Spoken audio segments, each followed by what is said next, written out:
peut faire beaucoup de choses avec des épingles, même les illustrations d'un livre. C'est le cas du docteur Givago. Les 200 illustrations sont toutes nées d'1 million d'épingles enfoncées dans un écran d'1 mètre carré. Conçu par un peintre parisien, Alexandre Alexeïev, le procédé vaut d'être dévoilé. Les épingles font saillie d'un côté de l'écran. Si on en enfonce une, sous un éclairage particulier, elle fait naître, en ressortant de l'autre côté, une tache sombre.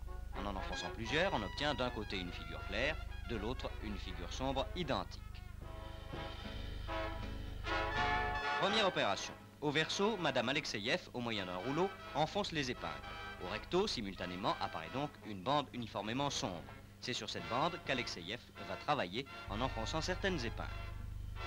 Il dispose pour cela d'instruments de touche de toute forme. Un anneau, il lui suffira de l'appuyer d'une certaine façon, et ce sera la lune. Un autre anneau aux cannelures en épi de blé, et une à une apparaîtront les branches d'un sapin.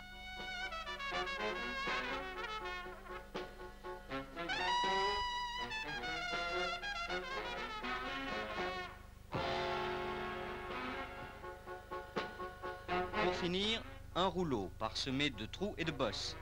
Et c'est maintenant l'apparition des flocons de neige.